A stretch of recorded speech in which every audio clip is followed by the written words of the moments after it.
Olá, pessoal, tudo bem? Sejam bem-vindos a mais um programa falando de Vale Tudo aqui no canal Reality Novelas. Para quem não me conhece, eu sou Tamara Milman e nessa quarta-feira, 15 de outubro, dia do professor, nossos parabéns a todos os mestres. A gente está passando por aqui para fazer aquela nossa já tradicional resenha, trocarmos ideias com vocês, nossos queridos inscritos, sabermos a opinião de todos e também dar a nossa opinião aqui sobre esse final da novela Vale Tudo. Tá faltando poucos dias aí para terminar com essa novela que para muitos, alguns gostaram, outros detestaram, e hoje a gente vai comentar aí sobre o que vem se configurando esse final de Vale Tudo, o que a gente pode esperar, as especulações em torno da novela como um todo, né? Assim, a hora de fazer aí meio que um apanhado para a gente ter uma avaliação do conjunto da obra, né? E, obviamente, que eu quero saber sua opinião sobre tudinho que nós vamos comentar aqui, afinal de contas, o canal Reality Novelas, mais do que um canal, uma grande comunidade de noveleiros e noveleiras, pessoas que entendem e são apaixonadíssimas por novela, então não deixa de registrar aqui abaixo desse vídeo, tá?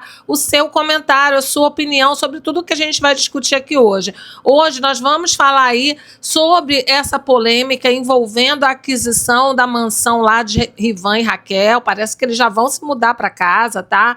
Vamos falar também sobre o que podemos esperar acerca do assassinato de Odete Roitman. Será que a Megera morreu mesmo? Será que Manuela Dias vai querer surpreender todo o público com algum assassino que não está dentre os 5 suspeitos? Será que existe a possibilidade de Marco Aurélio ser o grande vilão aí da história, além de desviar verbas da TCA, ser também um assassino de Odete Roitman? Ou será que é Ivan?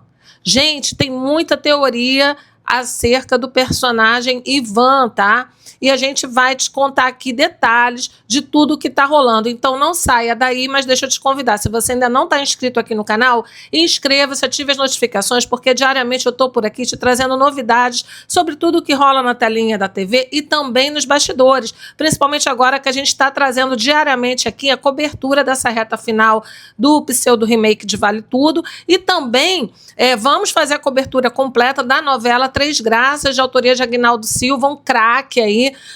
Foi aí um dos autores da primeira versão de Vale Tudo, que foi um verdadeiro sucesso, né? Então eu acho que você não vai querer ficar de fora, né? Junte-se a nós aqui, tá? Porque a gente comenta tudo sobre novelas, reality shows, séries, as mais badaladas, né? Tem aí um coro pra gente comentar sobre a novela Beleza Fatal, sobre a série, né, Verdades Secretas, porque eu gostei mais da primeira versão e acredito que você também. Quero a sua opinião. Registra aqui. O que você gostaria de ver aqui a gente comentando no canal Reality Novelas? Afinal de contas, vocês também fazem a programação junto com a gente, né? O alvo, logicamente, o nosso foco é sempre você. Você que está aqui com a gente diariamente, engrandecendo a nossa audiência, o nosso canal. E meu muito obrigada a todos os inscritos que participam aqui com a gente diariamente, tanto do nosso modo estreia no YouTube Studio, porque o vídeo já vai ao ar gravado, mas quando a gente lança, fica com o chat online, fica com o chat ao vivo ali no YouTube Studio, e aí eu aproveito para trocar ideias com vocês, né, para a gente interagir um pouco mais. Então, meu muito obrigada a todos que podem acompanhar nesse modo estreia do YouTube Studio, e também a todos que depois que o vídeo já foi lançado, vem sempre aqui no canal conferir o conteúdo que a gente publica, comentar, dar seu like, seu hype, e eu peço mais uma vez esse super engajamento que só a galera aqui do Reality Novelas sabe fazer, tá? Então não esquece de deixar o seu like, seu hype aqui nessa publicação, e se você quiser mandar o seu superchat, o seu valeu demais para apoiar o canal, pode mandar, porque aí na nossa próxima publicação a gente destaca aqui o que você colocou, o que você mandou aí de mensagem, para que todos os inscritos fiquem sabendo, né? Você fica um pouco mais em evidência aqui diante de toda a nossa comunidade aqui de inscritos. Gente, eu também quero quero avisar vocês, tá, que já estão disponíveis 2 níveis de assinatura aqui para o nosso clube de membros do canal. Já dei boas-vindas aí a nossa inscrita Maria Cláudia Toledo, que assinou no modo televisivo, tem o nível antenados e o nível televisivos. A Maria Cláudia Toledo está no nível televisivos, e também gostaria de dar as boas-vindas aqui ao nosso inscrito Nandico, que está sempre aqui com a gente, que nem a Maria Cláudia Toledo, né? E também se tornou ontem membro do nosso clube, né? Nandico, que também escolheu o nível televisivos. Então sejam bem-vindos e preparem-se, tá? Porque o último capítulo da novela Vale Tudo, eu vou fazer uma live com os membros, tá? Para falar, para a gente aí acompanhar juntos esse final da novela, podermos ali em tempo real, né, a novela indo ao ar na Globo e a gente comentando, interagindo, e vamos fazer isso com os nossos membros, tá? Depois a gente também vai ver um jeito, tá, gente, de fazer uma live aqui com os inscritos, todos os inscritos, mas aí já para a gente fazer uma análise pós-novela, né, para sabermos aí a opinião, as impressões de todos sobre a novela como um todo, sobre o último capítulo, mas isso a gente vai ver até uma data apropriada. Talvez seja no final de semana, talvez numa segunda-feira. O que vocês acham? Deixa a sua opinião aqui. Qual seria um horário legal para a gente interagir numa live aí com todos os inscritos sobre as opiniões que vocês têm a tecer acerca desse pseudo-remake de Vale Tudo. Eu sei que tem muita gente que gostou do pseudo-remake, tá? E tem gente que não gostou. Eu quero saber a opinião de todo mundo, né? Porque aqui é um local democrático. Aqui todo mundo, muitas vezes a gente concorda, outras a gente discorda, mas tudo com muito respeito e sabendo que opinião, cada um tem a sua, não é verdade? Então, se liga aqui, junte-se a nós, tá, gente? Quem puder, participe aí do nosso clube de membros, porque realmente a ideia no clube de membros é termos aí uma interação mais intimista, né? Trocarmos mais ideias com maior intimidade, tá bom? Então é isso. Vamos lá agora falar sobre Vale Tudo, né? Vale Tudo que no capítulo de ontem mostrou ali o dilema entre Heleninha e Celina, né? Celina que assumiu a autoria do assassinato de Odete, né? Para poder livrar a cara da sobrinha, já que havia as impressões digitais de Heleninha na arma do crime. E Heleninha, de fato, não se lembra o que aconteceu, ela parece muito confusa ao narrar o diálogo dela com Odete. Ela disse que achou que não atirou de fato, mas ela disse que tinha na memória a visão da mãe morta. Então, ninguém sabe ali explicar o fenômeno Heleninha, tá? Nem a psicóloga dela talvez saberia. Ela que ontem se reuniu com a psicóloga também, numa sessão que me pareceu um tanto quanto infantilizada, tá? Mas isso já é normal a gente ver nas sessões entre a Heleninha e sua psicóloga, né? Inclusive, esse tratamento dela foi bastante questionado e criticado aí nas redes sociais. Bom, mas Heleninha, então, resolveu ali depois se apresentar na polícia, confessar o crime, inclusive porque ela disse que não achava justo a Celina puxar essa cadeia aí, como diriam na gíria, no popular, porque a Celina é o pilar de toda a família Reutemann, né? Celina que dá apoio ali para o tratamento do Leonardo agora que ele reapareceu, o Afonso também vai precisar de muito suporte, a própria Heleninha sempre precisou ali do colo da tia. Então ela decidiu se apresentar à polícia e confessar. O que vem sendo muito criticado, gente, nesse pseudo-remake aí escrito por Manuela Dias, é que todas as vezes que as pessoas vão à delegacia, principalmente quando se trata de uma confissão, né, gente, que é um ato tão sério, o pessoal vai sozinho, vai assim de peito aberto, como se não fosse uma coisa tão grave, tão séria, confessar um homicídio, né? A Celina se apresentou sozinha para confessar o homicídio de Odete. Agora veio a Heleninha, sem contar que isso pode ser ali uma brincadeira, né, com a investigação, que isso aí também pode ser interpretado de uma forma que pese negativamente ou até criminalmente contra as pessoas que ficam ali brincando com algo tão sério que é uma investigação policial, que mobiliza recursos do Estado, enfim, né, todo mundo para o que está fazendo para poder ali fazer a oitiva da pessoa que vai confessar. Então tem todo um protocolo, não se brinca com esse tipo de coisas, mas enfim, enfim, esse é o estilo da autora Manuela Dias, né? Brincar também com a cara do público, a gente percebe isso, ela brinca, dá um pouquinho de risada aí da cara do público, do telespectador. Bom, a gente vai falar ainda mais um pouquinho sobre essa forma de abordar a novela da Manuela Dias, tá? Mas é mais para o final, eu quero comentar com vocês aqui, primeiro, sobre a teoria, né, de por que Ivan não teria ou não terá um final feliz, tá? Existe uma corrente muito forte em alguns sites que cobrem novelas que dizem que Ivan terá sim o seu final feliz, vai ter seu casamento ao ar livre lá em Guaratiba, aqui no Rio de Janeiro, com a Raquel, vai ter seu casamento com a Raquel celebrado, vai ser muito feliz ao lado da Raquel. Ele que já comprou com a Raquel, né, uma casa, uma mansão maravilhosíssima, né, tem piscina, área de lazer completa, a casa é gigantesca, aparentemente dentro de um condomínio, não tem nem muro, nem nada, assim, você vê que a casa, a frente da casa é toda aberta, enfim, é muito bonita, mas é uma casa que tem ali uma avaliação, com certeza, gente, se for no bairro da Barra da Tijuca, que é o que parece, o estilo de casa parece dos condomínios da Barra da Tijuca aqui no Rio de Janeiro, esse tipo de casa, nesse bairro, gira acima, tá, com certeza, dos 5.800.000 reais, no mínimo. A média ali, 8 milhões de reais, tá? Mas tem casa desse tipo que chega até a 12 milhões de reais em condomínios da Barra da Tijuca. Então, me parece ali meio surrealista, ainda que o Ivan tenha recebido uma boa indenização da TCA, ainda que ele tenha feito até uma poupança enquanto era casado com a Heleninha, embora ele sempre tenha ajudado ali o Bruno, né? E a Leila, porque depois a Leila casou com o Marco Aurélio, mas enfim, ela sempre foi encostada no Ivan. Então, me parece aí, tá, que, de fato, isso aí está meio surrealista também. Por isso, já desde agosto, a CNN publicou matéria sobre isso, teve outros sites que fazem cobertura de novela dizendo que talvez o final do personagem Ivan não fosse um final feliz, porque lá em 1988, embora ele fosse preso perto do final da novela, depois ele era solto, casava com a Raquel, lançava o seu livro intitulado Vale Tudo, e que dessa vez, como houve toda aquela farsa que foi ali desbaratinada, né? Lá no meio da novela ainda, né?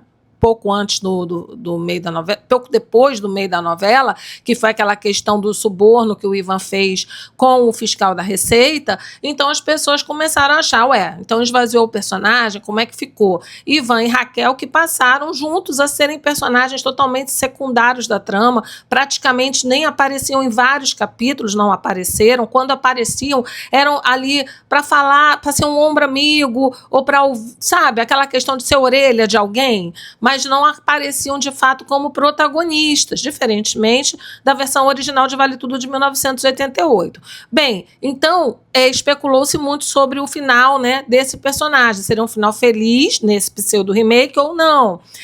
O colunista André Romano, que acertou muita coisa, deu muita bola dentro sobre a novela Vale Tudo, ele deu ali, fez um resumo dos capítulos da semana final da novela, ainda que o G-Show não tenha publicado nada a respeito. O G-Show sempre faz, né, o resumo semanal dos capítulos da semana, de cada novela da grade, né, da emissora, só que essa última semana de Vale Tudo, o G-Show não publicou absolutamente nada. A emissora se reservou o direito de não revelar nada sobre o resumo de nenhum capítulo da última semana. Mas o André Romano fez ali um apanhado, não só ele, outros sites também fizeram, Notícias da TV, na telinha, enfim. E ele colocou no resumo do capítulo dessa quarta-feira, tá? Aliás, ele fez no resumo, acho que de ontem, se eu não estou enganada, ele colocou assim, Ivan mostra a Bruno fotos da casa nova, sem imaginar o turbilhão que ainda está por vir. Bom, aí resta a dúvida para o telespectador. Será que o André Romano está blefando? Será que ele teve informações privilegiadas, mas não quis revelar tudo, revelou só, deu ali a dica? Ou será que, de fato, vem aí um turbilhão de alguma coisa muito negativa para o Ivan? Porque quando ele coloca isso no resumo do capítulo, nos parece, né, que é algo assim bem estranho. né, mostra as fotos da casa nova para o filho, sem imaginar o turbilhão que está por vir. Que turbilhão seria esse? Já que Ivan e Raquel estão apagadíssimos da trama.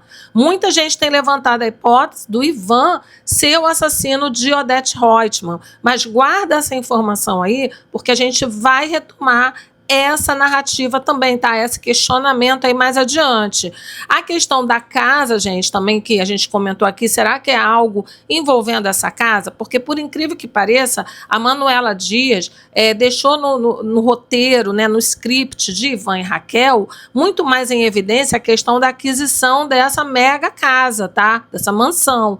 E aí fica a dúvida, será que ela está plantando essa dica para o telespectador para que, se acontecer algo negativo em relação ao Ivan, seja ligada à questão dessa casa? Não dá para a gente ter certeza, porque a gente sabe que a direção da novela, né, a autora, os diretores, estão fazendo o jogo duro, não querem dar nenhuma pista do que pode vir à tona na reta final de Vale Tudo, principalmente no último capítulo, né, que é o capítulo que vai ali arrematar toda essa trama muito mal costurada, diga-se de passagem, né? Mas é isso. Então a gente fica na dúvida. Aí o pessoal falou assim: mas se ele recebeu essa mega indenização da TCA, ele tinha dinheiro para comprar essa casa. Eu acho que é um dinheiro muito alto para ele sozinho ter comprado. Mas ele falou que ele iria comprar a casa, Tamara, junto com a Raquel. Ficou claro que ele iria comprar a casa junto com a Raquel. Não me pareceu isso quando ele pegou a Raquel, levou a Raquel até a casa, e a Raquel ficou super surpresa quando viu a casa, entendeu? Ela achava aquilo ali inimaginável, ela nem contava de ser aquilo. Me pareceu que o Ivan quis fazer uma surpresa para Raquel. E se você quer fazer uma surpresa para alguém, você não está contando com essa pessoa para pagar nada, não é verdade? Porque para você contar com o orçamento da outra pessoa, você primeiro tem que sentar, conversar, dizer o que tem nos seus planos, quanto custa esses seus planos, para ver se a outra pessoa pode chegar junto. A questão é que teve aquela frase final da Raquel, que ela gostou demais da casa, né? O Ivan falou: acho que você merece isso, merece esse conforto depois de tudo que você passou. E aí a Raquel, que não é uma mulher encostadinha como a Leila, né? É uma mulher trabalhadora, que chega junto mesmo com o parceiro, e tem que ser assim mesmo, né, gente? É um casal, tem que estar de mãos dadas ali, tem que sonhar juntos e trabalhar juntos para conquistar os seus sonhos, né? E aí ela disse que realmente, né, eles mereciam e tal, e que a casa era maravilhosa, era a casa dos sonhos dela, nem que eles tivessem que parcelar ou financiar, tá? E aí ela se inclui nessa compra. Mas, de início, o Ivan, creio eu, no momento que ele levou a Amada para uma surpresa, creio eu que não foi algo combinado desde o início, que a aquisição da casa seria ali meio a meio, ou teria a participação da Raquel. Ela que se prontificou em participar, o que é normal entre os casais atualmente, né? Isso é o esperado, né, pessoal? Quero saber aí a sua opinião sobre essa cena, tá? Sobre se você entendeu da mesma forma, a forma como o Ivan mostrou a casa, como se fosse uma surpresa para Raquel, algo que inicialmente somente ele iria arcar, sem contar muito com o orçamento dela, ou não, se você entende que, mesmo sendo uma surpresa, desde o início já estava subentendido que ele estava contando com o orçamento dela, tá? Quero saber a sua opinião, não deixa de se manifestar aqui não, porque a sua opinião é sempre muito importante, né? Bom, gente, continuando, né? Falando aqui agora sobre as inúmeras teorias mirabolantes que a gente vê os telespectadores traçando para os desfechos, né, da trama, dos personagens, da trama, nesse pseudo-remake de Vale Tudo. Muita gente com teorias mega mirabolantes. É culpa do telespectador? Não, não é culpa do telespectador, e eu vou te dizer por quê. As pessoas realmente estão vindo, assim, sempre numa expectativa. O pessoal ainda diz assim: se tá todo mundo dizendo que quem matou Odete Roitman, que Odete Roitman não morreu, agora a Manuela Dias vai fazer questão de levar ao ar, né, no último capítulo, a versão onde Odete Roitman aparece morta de fato. Por quê? Porque o negócio dela é surpreender. Realmente é verdade, né? Lembrando que no início motivo da gente pensar, né, sempre em teorias mirabolantes para essa narrativa, esse enredo desse pseudo remake de Vale Tudo, né? Porque de Vale Tudo mesmo original não tem nada, a trama mudou por completo, parece de fato outra novela, né? Lembrando que no início, nos primeiros capítulos, a gente, ainda mais quem é fã da versão original de Vale Tudo, que é uma versão icônica, marcou gerações aí, é até hoje muito assistida, tá? Então, as pessoas ficaram pensando o quê? Poxa, eu acho que de fato é um remake. Por quê? Porque o início de toda a história dessa trama, né, desse pseudo remake, foi muito parecido com a versão original lá de 1988. Tinha algumas nuances, mas nuances repaginadas. Isso é esperado em um remake. Né? O remake serve para isso, para dar uma roupagem nova, né? Atrair também um público novo, atrair as pessoas que pensam hoje de uma forma muito mais moderna. Então, já era imaginado que teriam mudanças, sim. Só que, no início, a gente viu, tá bem idêntico lá a versão original, e com o passar dos dias, começou a mudar completamente. Novos personagens foram inseridos, novos enredos foram inseridos, narrativas que não existiam na versão de 1988, e foi aí que a trama começou a mudar tanto que perdeu a feição de remake e parecia, de fato, uma nova obra, não digo nem tão inspirada assim na novela Vale Tudo de 1988, já que o seu eixo central, que era a crítica social, né, que era a ambição desmedida por conta também da acentuada diferença social existente à época, né? Isso tudo foi deixado bem de lado nessa narrativa dada para esse remake de Manuela Dias, né? Escrito por Manuela Dias. Outra coisa também que tem despertado essas teses mirabolantes no telespectador, fora essas grandes mudanças que aconteceram em relação à versão original de Vale Tudo, então agora todo mundo já espera sempre narrativas muito mirabolantes. Outro motivo para isso também, essa expectativa do telespectador, é a questão de que a autora Manuela Dias, gente, ela tem um ego enorme, né? Ela não gosta de ser contrariada, ela bate o pé e é aquilo que ela quer, ainda que ela tenha ali uma equipe de coautores, inclusive nessa equipe de coautores tem uma das pessoas, né, um senhor que trabalhou muito ao lado do Gilberto Braga em várias obras de sucesso do autor, tá? Do saudoso autor Gilberto Braga, só que parece-me, tá, que ela não leva muito em conta, obviamente que isso não foi confirmado pela emissora, nem por ninguém ousa nem se insurgir contra a Manuela Dias, porque os que ousaram se afundaram, né? Vide Thaís Araújo. Mas, assim, me parece que ela bate o pé, é o que ela quer, é do jeito que ela quer, ela não quer muito ouvir as pessoas, muito menos o público. O público gostou da vilã Odete Roitman, mas ela lá quer saber. Ela quer saber que ela vai fazer o que ela bem entender. E sempre as teorias dela, as narrativas dela, ela tenta ser o mais mirabolante possível, porque ela quer sempre surpreender muito o público e acaba não surpreendendo, acaba que as narrativas chegam pra gente de uma forma tão inusitada, tão fora de eixo, que a gente acha tudo meio que assim, surreal, sabe? Deixa o público até, ao invés de deixar o público engajado, ou pelo menos, digamos assim, ao invés de deixar o público envolvido com a trama, o público fica mais indignado, principalmente os que são grandes fãs das obras da teledramaturgia brasileira. Tem aquele público que está gostando da novela genuinamente e a gente respeita, né, gente? Não tem nada a ver se a pessoa tem uma opinião diversa da nossa. Tá tudo bem, tá tudo certo. Agora, para quem está acostumado a ver novela, tem paciência para as narrativas de novela, que são narrativas um pouco mais complexas, mais extensas, tem ficado ruim, tá? Essa correria em Vale Tudo, essa questão de não deixar as coisas muito bem esclarecidas para o telespectador, sempre é o telespectador tendo que imaginar, talvez seja isso, talvez seja aquilo, será que é assim? Então, isso aí tem assim, visto que isso pegou bastante no trabalho da Manuela Dias, tá? E isso fez com que o público achasse sempre que ela, como ela quer surpreender, como ela quer contrariar a opinião de todo mundo, como ela é muito, tem um ego muito grande, né? Quer sempre ali causar, as pessoas sempre ficam esperando realmente narrativas mirabolantes e muitas vezes sem pé nem cabeça.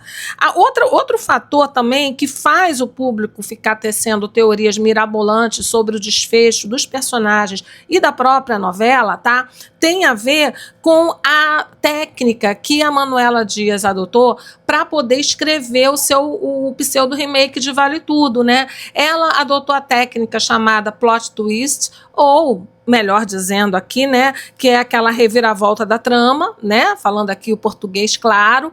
É uma técnica onde o autor, ele quer gerar um engajamento da pessoa que está assistindo, ele quer gerar um envolvimento, uma sedução da pessoa que está assistindo pela trama, prender a atenção do telespectador, né, do espectador, da pessoa que está vendo a trama, mas ao mesmo tempo ele quer gerar um final surpreendente e um final inesperado, um final que ninguém cogite. Isso já ficou muito claro que a Manuela Dias adotou essa técnica, né, plot twist ou reviravolta da trama para criar o pseudo-remake de Vale Tudo. Ao longo da narrativa, a gente viu muito isso, né? Sempre ocorrendo o inesperado, sempre ocorrendo algo sem pé nem cabeça, algo inexplicável.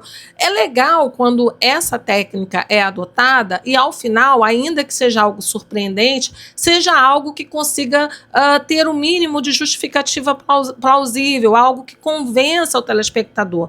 Mas, pelo que a gente vê nos comentários até aqui do canal mesmo, dos inscritos, e também nas redes sociais, o que a gente está vendo é que o telespectador não está esperando nada plausível, nada que possa ser ali justificado, bem explicado, bem concatenado. Não, o pessoal já está naquela vibe de especular coisas absurdas, bem inusitadas mesmo, assim, algo que ninguém pensaria. Por quê? Porque a autora já mostrou que o seu estilo é um plot twist talvez invertido, né? Feito às avessas, digamos assim, porque ela quer surpreender, mas aí na hora de surpreender a narrativa não convence, né? O desfecho que ela apresenta não convence, a narrativa durante toda a novela não convenceu a maioria dos telespectadores, não à toa que durante boa parte, né, do tempo que a novela foi exibida na Rede Globo no horário nobre, ficou ali como a terceira pior audiência da emissora, tá, gente? Esse é um número bastante relevante. Se ganhou em publicidade, se teve um apelo publicitário muito forte, e está tendo publicidade até agora. Ontem a Solange fez publicidade de uma questão ali que mede a insulina no sangue, o Jarbas está aí fazendo publicidade o tempo inteiro de marca de carro. Se tem o apelo publicitário, isso se deve também muito por conta do título da novela, que atraiu um público ainda maior. Um público que, de repente, já não estava mais acompanhando tanto as novelas da TV aberta e que se interessou em saber como seria uma roupagem nova da icônica Vale Tudo. E o público, posso dizer aqui, né, por vários comentários que vejo, não só aqui no canal, mas também nas redes sociais, o público se decepcionou bastante. Tamara, mas a novela é um sucesso em publicidade.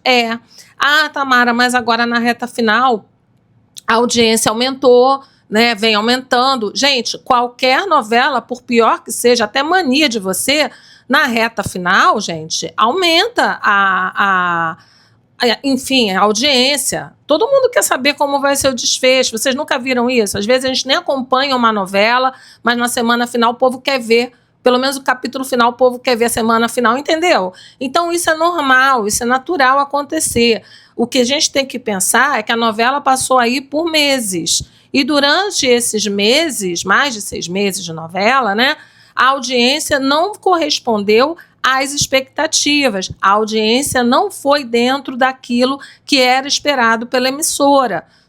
E depois que começou a querer ganhar fôlego, muitas vezes ficava ali uma semana bem, aí na outra semana já oscilava e caía novamente, tá? Então, essa questão. Mas, assim, a técnica da Manuela Dias de plot twist, ela faz para querer surpreender, não surpreende, e aí quando ela vê que não surpreende, ela sai com aquela colocação, que eu já vi em entrevistas dela, que o importante é o seguinte: falem mal, mas falem, né? Então ela deu a entender, tá? Através de entrevistas dadas aí nos diversas revistas, sites, me parece que a autora não está muito preocupada, e nem a emissora, nem a Globo, não estão muito preocupada em fazer uma coisa assim realmente de grande qualidade, que conquiste todos os públicos, não. Estão preocupados com publicidade, né? O que entra de dinheiro ali do merchandising, que está alto, né? E também conquistar parte do público, esse público que gosta mais de narrativas muito rápidas, que é uma questão de evolução, né, gente? Assim, o público, vamos dizer entre aspas, evolução, o público mudou, né? Então o público, tem muita gente que quer narrativas mais rápidas, que não se importa com esses furos de enredo, porque querem que as coisas sejam mais aceleradas mesmo. São aquelas pessoas que não têm paciência para assistirem, por exemplo, um vídeo de 2 minutos, como bem destacou, eu não sei se foi o Nandico ou o Josias Albuquerque, tá? Os nossos inscritos aqui. Então é isso, tá? Eu acho aí que essa pegada da Manuela Dias induz a isso, tá?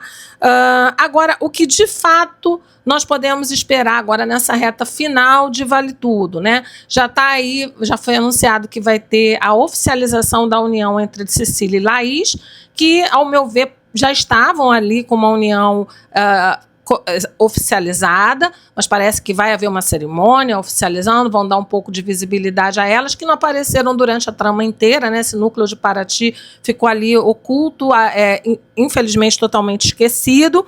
Vai ter também aí a oficialização de André e Aldeide, que já estão morando juntos naquele apartamentinho, Aldeide milionária, mas vivem ali na vila, naquele apartamentinho minúsculo, né? Que não condiz com a situação financeira dela, como herdeira do Laudelino e tal. Vai ter também a oficialização de Solange e Afonso, né, que reataram logo depois que o Afonso soube de sua doença. Solange resolveu abrir a verdade sobre os bebês, então eles voltaram a ficar juntos. Também ele descobriu, né, toda aquela traição da Maria de Fátima, então eles voltaram a ficar juntos, mas vão oficializar essa relação, tá? Parece que também vai ter o casamento aí, a oficialização da união de Heleninha e Renato e de Celina e Esteban, e falam muito desse tal casamento lá em Guaratiba, de Raquel e Ivan vivendo o final feliz que eles merecem, né? O casal aí que passou por poucas e boas, mas existe a dúvida. Será que vai ter, assim, uma grande passagem de tempo? Vamos supor, se o Ivan for o assassino da Raquel, será que vai ter uma grande passagem de tempo? E aí, ao sair da prisão, aí sim ele casa com a amada? Será? Porque ser preso por homicídio, a pena é alta, né, gente? Para conseguir sair em livramento condicional demora.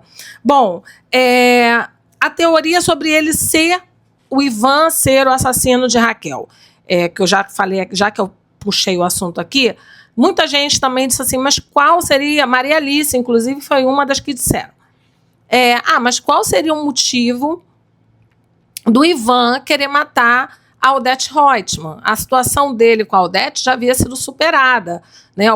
O pior momento dele com a Odete foi quando se deu ali a separação com a Heleninha, que ela ficou perseguindo ele e armou aquela treta toda para ele. Aquilo ali, gente, foi seríssimo, foi gravíssimo, tá? O Ivan poderia ter ficado em maus lençóis. E, na verdade, nem se mostrou de fato como que terminou essa situação do Ivan. Mostrou que o Bartolomeu conseguiu ali provas contra aquele fiscal corrupto, né? Deu ruim para o fiscal corrupto, mas a situação do Ivan em si, né, a gente não viu como terminou, se é que terminou, né? Mas assim, motivos para matar a Odete, fora ela ter feito a tramóia toda contra o Ivan, né? Teve o fato de que a Raquel estava muito desestabilizada com o ódio da Maria de Fátima contra a Odete. Inclusive, no dia que a Maria de Fátima saiu de casa, dando a entender para a mãe que iria matar a Odete Roitman, quando a Raquel encontra o Ivan no mesmo dia, horas depois, ela fala para o Ivan, olha, Maria de Fátima, acho que foi matar a Odete. E aí ele perguntou onde ela está. Né? Onde ela está. Terminou mais ou menos assim a participação deles nesse contexto, tá? Mas veja bem, Maria de Fátima saiu de casa, foi atrás de arma, foi atrás de aula de tiro, tudo durante a manhã e tarde ali, para poder matar a Odete à noite, se é que ela é assassina da Odete Roitman, que a gente ainda não tem certeza de nada, só tem especulações. Mas que ela foi ao local do crime à noite, ela estava lá, né? E ela comprou a arma do crime, aprendeu a atirar, pelo que foi mostrado, foi tudo num dia só. E à noite ela se arrumou para matar a Odete. Então, assim, pode ser que o desespero da Raquel, lembrando que pouco antes, a Raquel quase foi assassinada junto com Poliana ao tentar ir resgatar a Maria de Fátima, que havia sido sequestrada para ser morta pelo Celso. Ela só não foi morta pelo Celso porque o Ivan foi o herói do momento, chegou lá, resgatou todo mundo.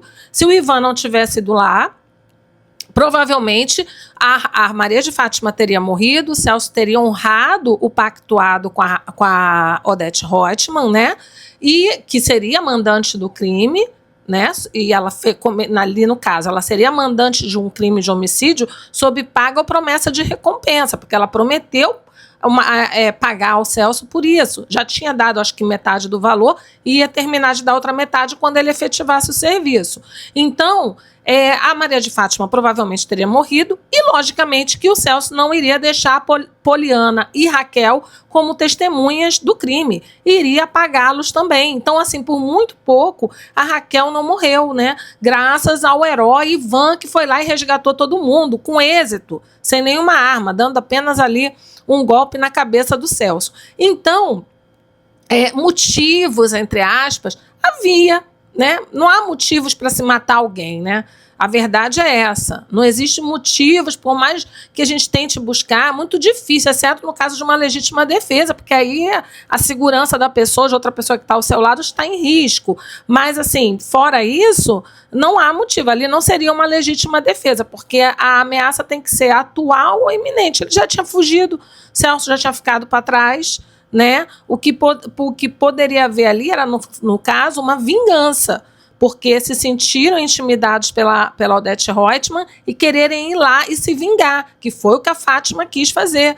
Ela estava engasgada com a Odete e falou, então já que ela fez isso para mim, eu vou lá e vou me vingar dela, né? Mas, assim, dizer que ali era um caso de legítima defesa, nesse caso, não seria aí a caracterização de legítima defesa, tá? Pelo menos não ao meu ver. E aí, o que pode ter acontecido? Ele ter ido, sim, atrás lá da Maria de Fátima, aproveitou, ficou cara a cara com a Odete. Só que tem um problema, gente. Um problema que pega e pega muito.